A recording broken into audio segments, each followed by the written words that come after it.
Bonjour à tous. Merci beaucoup d'être à l'écoute de cette émission. Isabelle, avec vous jusqu'à 15h, accompagnée de son fidèle collaborateur, Fred Bastien. Salut, Fred. Bonjour, Isabelle, ça va? Ça va très bien. C'est une journée particulière, toutefois, aujourd'hui, je t'avoue. 7 octobre, on sait, parce que, vous savez tous que c'est la commémoration d'un bien triste anniversaire, celui des 2 ans de cette attaque du Hamas contre des jeunes qui étaient dans un kibbutz et qui faisaient la fête, qui demandaient rien d'autre que de s'amuser. Une attaque clairement contre une jeunesse qui a rien à voir dans des luttes territoriales et des combats guerriers sous fond de religion. Aujourd'hui, alors qu'on est en train de négocier là, un accord de paix, on va souhaiter que ça aboutisse. Il faut quand même avoir une bonne pensée pour tous ceux qui ont laissé leur vie. Là. Des citoyens d'un pays démocratique, Isabelle. Exactement. Et surtout que chez nous aussi, Fred, on le voit là, cet après-midi, si vous avez des jeunes qui sont aussi, vous-même, vous êtes étudiant dans beaucoup de campus, entre autres à Montréal. Vous savez qu'il y a grève, hein, bien sûr. Il y a 80 000 étudiants qui sont en grève aujourd'hui. Depuis hier, il y a eu des mouvements. Puis nous, on a eu des informations à l'effet que les campus étaient donc, entre autres celui de Concordia, il est complètement fermé, là, parce qu'ils ont craint pour la sécurité des étudiants. Incroyable. On aura l'occasion d'ailleurs d'en reparler tout à l'heure avec un sergent détective à la retraite du SPVM, André Gélina. On voulait revenir, parce qu'il y a quelques jours, j'avais vu ça, vous avez sans doute vu ça, les 10 projets qui drainent beaucoup de monde, des travailleurs de la construction. Tu avais vu ça aussi, Fred? Oui. Écoute, j'avais fait le calcul, il y en a pour au moins 43 milliards de dit, dollars. Ça draine nos employés, ça draine aussi nos dollars de citoyens et citoyennes. Là. C'est pas 2 piastres, 43 milliards de dollars. Juste pour vous donner un ordre d'idée, là, le budget total du gouvernement du Québec, là, selon les chiffres de mars 25, de mars dernier, c'est 156 milliards. Alors, ça nous donne une idée. Tu sais, quand tu dis on a des projets pour au moins 43 milliards, c'est énorme, là. C'est quasiment, c'est le quart, là, tu sais, que tu dis. Évidemment, c'est pas tous cette année, c'est sur plusieurs années.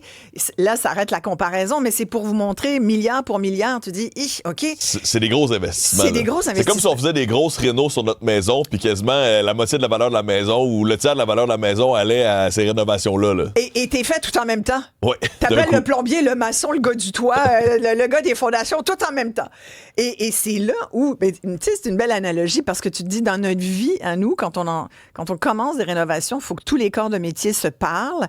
Puis en général, il faut que tu ailles booker pas mal ton monde, tu sais, pour pas que, soudainement, tu aies des retards dans la livraison. Et là, l'enjeu que vivent beaucoup d'entrepreneurs en construction, c'est que là, ils n'ont pas de travailleurs. Incroyable. Et c'est un véritable problème. On veut un boom économique, mais on n'a pas de monde pour le construire. Et là, les entreprises sont désespérées. Il y avait des articles dans le Journal de Montréal il y a quelques jours, fin septembre. Et là, ils disent que ça va créer comme une espèce de gros gouffre de main-d'œuvre. Alors, j'appelle à tous ceux qui nous écoutent, qui sont des travailleurs de la construction, travailleurs et travailleuses de la construction. Oui, il y a environ 4% de femmes qui travaillent sur les chantiers de construction au Québec.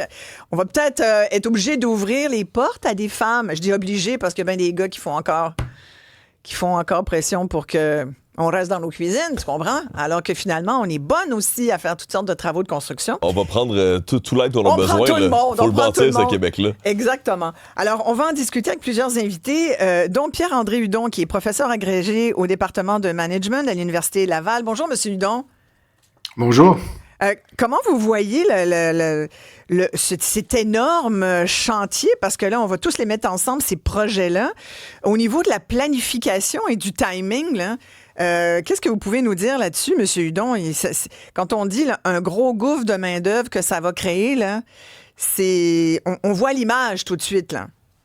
Il y a plusieurs choses. Si je peux me permettre de contextualiser, vous parliez des chiffres, là, 43 milliards, si on veut le remettre en contexte de tout à l'heure, là, les marchés publics, bon, ça inclut les achats, évidemment, mais une grande partie de ça reste que c'est à peu près, bon an, mal an, 15-20% du PIB des États. Hein? Fait que ce sont des chiffres gigantesques. Ouais. Première chose. Donc, et d'où l'importance d'avoir une infrastructure sous-jacente qui est capable de gérer ces contrats-là, de gérer toutes ces questions de contrats-là. Bon, comme je vous dis, il n'y a pas seulement que des grands projets de construction, des grands projets d'infrastructure. Là, on inclut tout là-dedans. Mais il reste que le métier d'acheteur, de gestionnaire de projet, de gestionnaire de marché public, c'est un métier qui doit se développer. C'est un métier qui doit comprendre aussi les besoins des gouvernements. Et vous parliez de timing tout à l'heure. Le timing est fondamental là-dedans. Parce que une des tâches auxquelles devraient s'affairer les gens qui s'occupent de donner ces contrats-là, c'est justement d'étaler les contrats. C'est ça, pour pas qu'on se retrouve là à inonder le marché de gros projets, parce que là, évidemment, on imagine que ça va avoir un impact sur le coût de ces projets-là. Exactement. Bon, vous parlez des grands projets, je vous avancerai aussi qu'il y a beaucoup de petits projets, puis beaucoup de petits projets, ça peut être aussi gros et aussi demandant en termes de ressources qu'un seul gros projet. Le fait est qu'on doit planifier la main-d'œuvre, on doit planifier la manière dont on gère les projets. La SQI, il y a plusieurs outils qui existent. Là. La SQI, qui est la Société québécoise d'infrastructure, que vos auditeurs connaissent peut-être, vont publier les projets qui s'en viennent, les appels d'offres qui s'en viennent. Il y a un outil qui s'appelle le Plan québécois des infrastructures, qui va donner un peu la liste de ce qui s'en vient aussi en termes de projets sur une dizaine d'années. Le problème, pour l'instant, c'est que c'est pas assez précis. On comprend un peu qu'il y a des grands projets qui s'en viennent, mais l'échelle pour un constructeur, pour un entrepreneur, c'est plus les saisons. C'est pas tellement les années. Il y a la saison de la construction, il y a la saison, on sait qu'il faut faire des plans. Bon, les plans doivent se faire à un moment, idéalement, pas pendant la construction, parce que si on loupe notre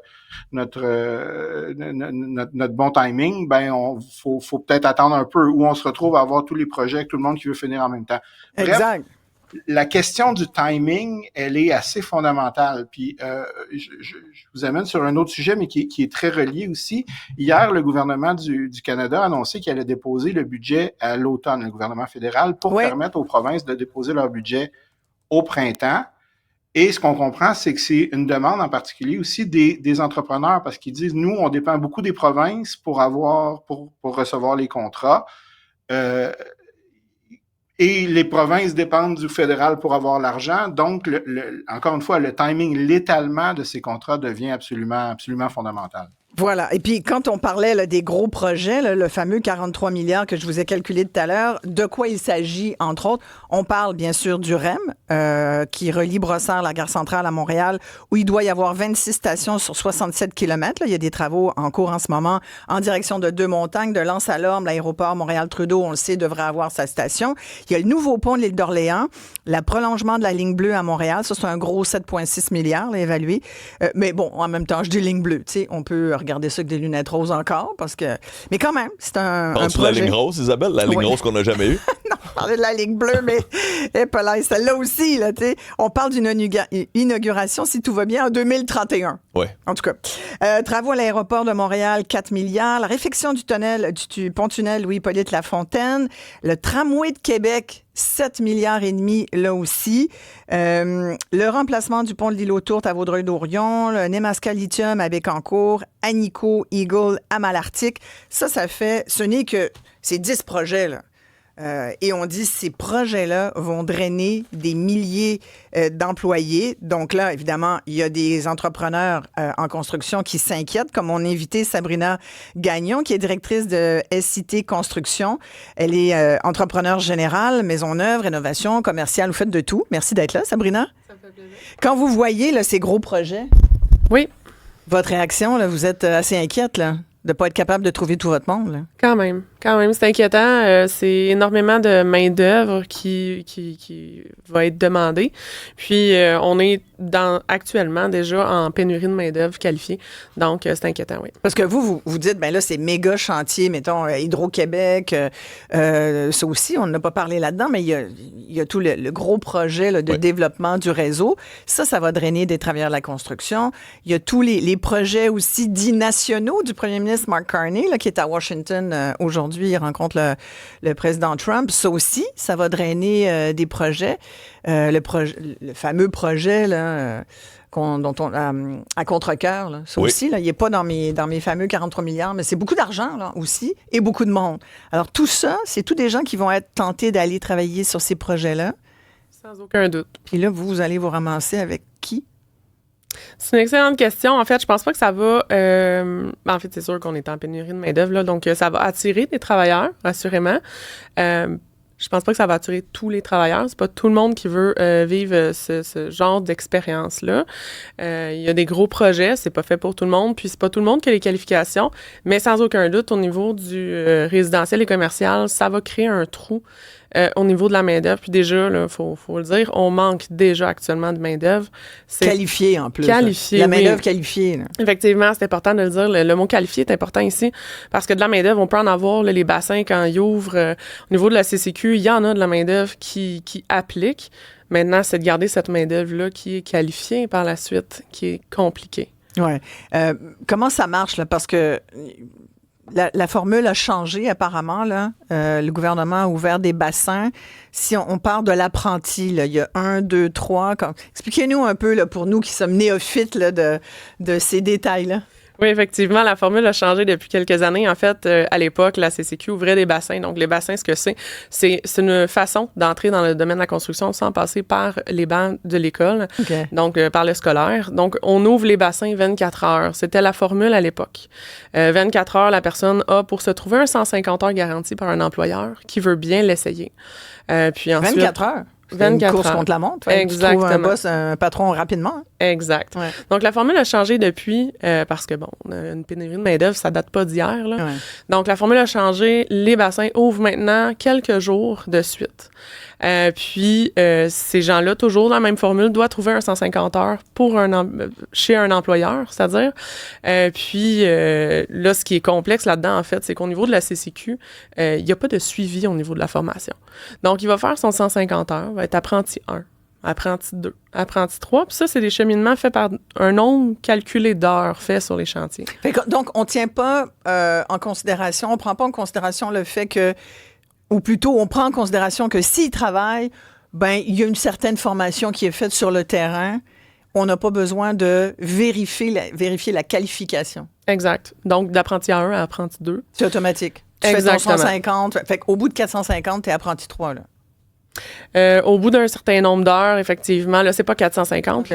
Là, c'est 150 heures pour avoir un emploi, en fait, dans le domaine de la construction. Suivi son 150 heures, il devient apprenti 1. OK. Donc, puis après, pour avoir le 2? Pour avoir le 2, là, c'est, je crois, et là, il faudrait vérifier, mais c'est un nombre calculé, donc c'est à peu près 2000 heures de travail, peut-être, pour avoir son apprenti 2e année.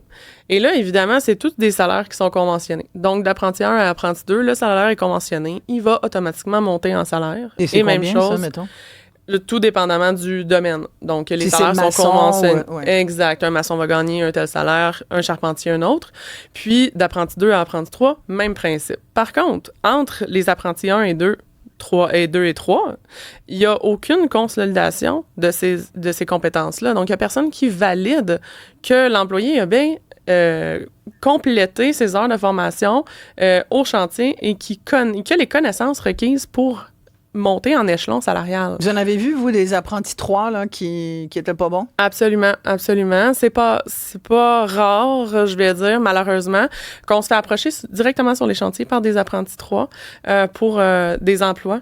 Puis nous, ben, on les essaie, puis finalement, on se rend compte, non. Il est pas compétent? Il est pas aussi compétent que le salaire. Une chance qu'il n'y a pas un 10 roues dans les mains. Heureusement. Non, mais tu sais, oui. Ça me fait tellement penser au dossier des camionneurs. Effectivement. Est-ce qu'il peut y avoir des conséquences sur le travail? Parce qu'il travaille sur quoi? Un apprenti 3, vous allez me dire, ça dépend de son métier, mais mettons apprenti 3 en montage de structure, là. En charpente. Oui, en charpenterie, oui. On va avoir des apprentis 3 qui vont monter de la charpente. En réalité, le travail d'un apprenti 1, 2, 3 et même d'un compagnon est très, très similaire, en fait, à la différence qu'ils ont. Souvent, on va dispatcher, on va dire comme ça, les tâches différemment sur le chantier, de sorte que l'apprenti 3 va pouvoir venir en aide au petit nouveau apprenti 1 qui est là vraiment pour apprendre. Oui, mais si le 3, il n'est pas bon... le problème est là. Ben oui, complètement. Puis, tu sais, moi, je me dis, moi, je suis collègue, mettons, de cet apprenti là, qui finalement n'a pas les compétences. Puis on est sur le même échafaudage ensemble. Ça se peut que je ne sois pas en sécurité. Là. Absolument. En fait, ça crée une brèche de sécurité dans tous les corps de métier. Complètement. Oui. On a beaucoup Plusieurs d'auditeurs réactions, effectivement. Là. Bon, il y a François au début qui disait oui, effectivement, les femmes sont bonnes en construction. Alors, François était avec toi, Isabelle, merci, dans le François. bassin. Là. Bon, il y a Éric aussi qui dit plusieurs travailleurs de la construction sont dirigés vers la rénovation. Lui, de sa perspective, dit que c'est les horaires qui sont plus flexibles. Souvent, ils deviennent leur propre patron. On sent qu'on perd peut-être des travailleurs de la construction de ce niveau-là. Il y a François de Belleuil qui dit aussi pourquoi ne pas engager des gens à l'extérieur du Québec, par exemple en Ontario, pour venir nous donner un coup de main sur la main-d'œuvre. Là, je lisais qu'il y a plusieurs personnes qui quittent aussi le métier, en plus des gens que vous dites qui ne sont pas assez compétents. Donc là, il manque de monde. Est-ce qu'il faut attirer plus de gens avec des meilleurs salaires ou comment s'assurer que ceux qui entrent réussissent à rester? C'est quoi la solution finalement? Je pense qu'il y a une formule qui doit être changée au niveau de la rétention de nos employés, notamment au niveau administratif. C'est très lourd d'administration, une entreprise en construction. Puis, en ce moment, ce qu'on entend au niveau des employés du domaine de la construction qui sont conventionnés, parce que rappelons-nous qu'au niveau du résidentiel, rénovation, ces gens-là n'ont pas de convention collective. Donc, ils sont pas avec un syndicat. C'est ça, c'est différent. Il y a une plus grande flexibilité, c'est vrai, au niveau des salaires, des horaires et toutes les conditions qui les entourent. Mais ce qu'on entend beaucoup de ces employés-là, c'est qu'ils veulent davantage. Et pourquoi ils veulent davantage? Parce que le Québec se demande... Souvent, ce qu'on entend, du moins de notre clientèle, c'est, mon Dieu, ils sont non bien payés cher, ces gens-là. Ils font 40$ de l'heure, ils sont bien, puis pourtant, ils demandent, puis ils chialent encore et encore. Bien, je vous dirais oui, ils chialent. Pourquoi? Parce que lorsqu'on fait là, les talons de paye de ces gens-là, au final, là, c'est des salaires modestes qu'ils ont parce qu'ils se font tellement retirer de cotisations de tout bord, tout côté, qu'au final, ils gagnent... Cotisations syndicales, CCQ, les rentes, etc., etc. Ça, les rentes, tout le monde les paye. Là. Ça, les DAS, tout le monde se fait retirer sur... Je suis allée faire laver mon auto l'autre jour, près d'ici, là. Ouais. Puis le propriétaire du lave-auto me disait à quel point il trouvait ça difficile.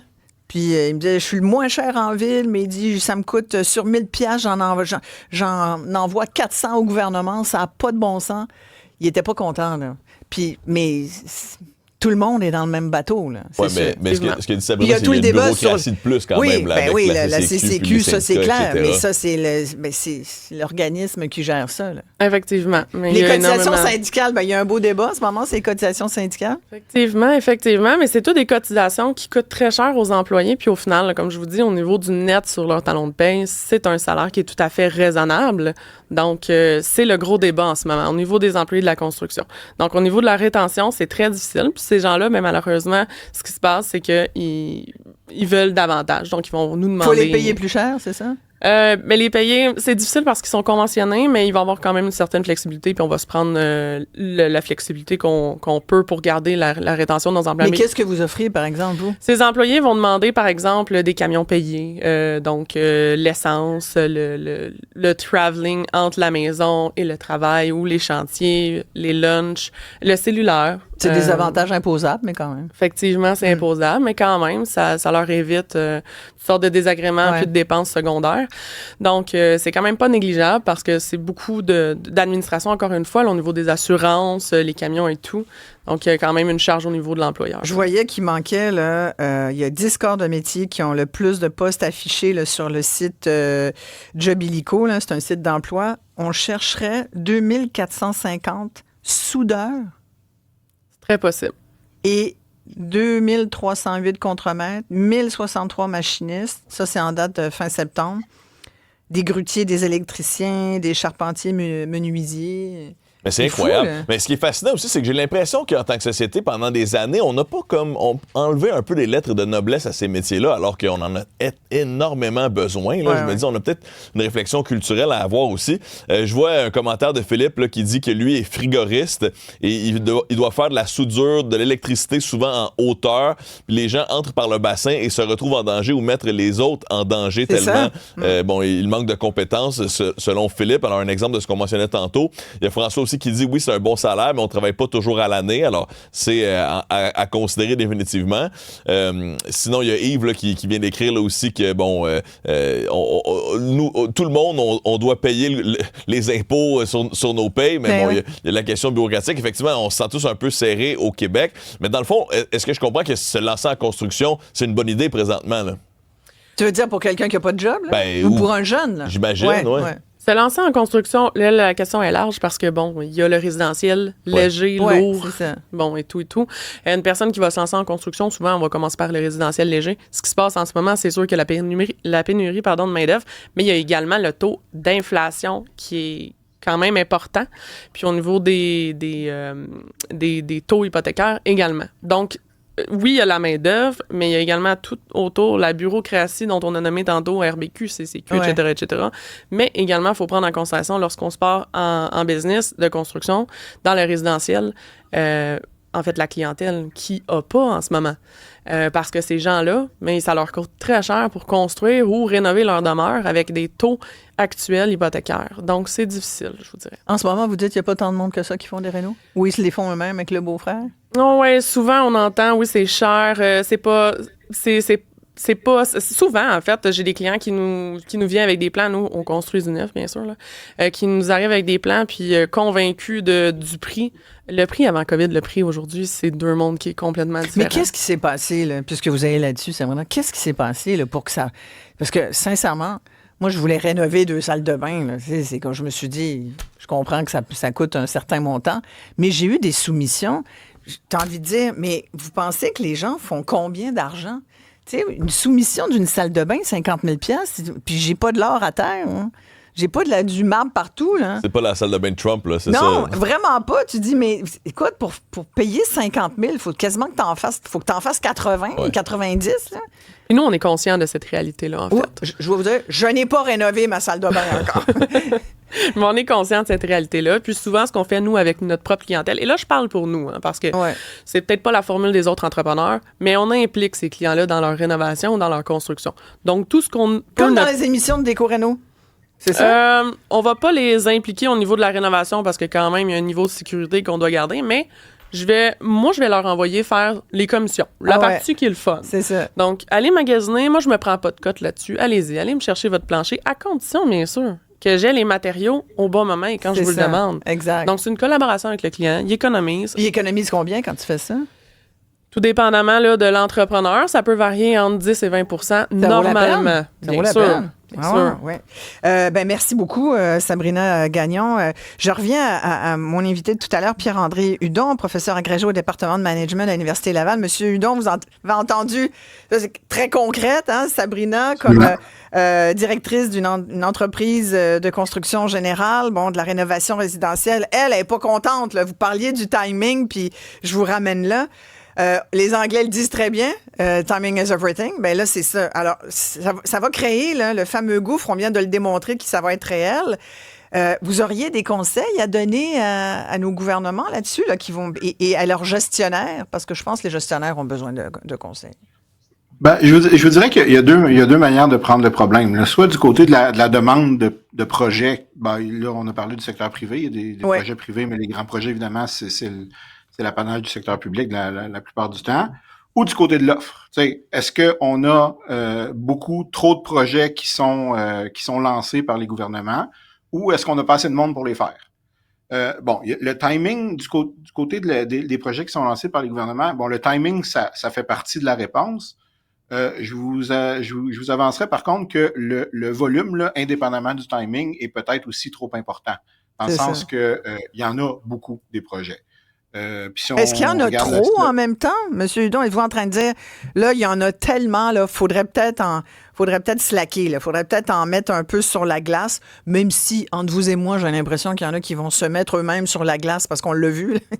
les dépassements de coûts, maintenant, je pense que les gouvernements vont être frileux à essayer de nous les rentrer dans la gorge. Ils vont peut-être eux-mêmes là,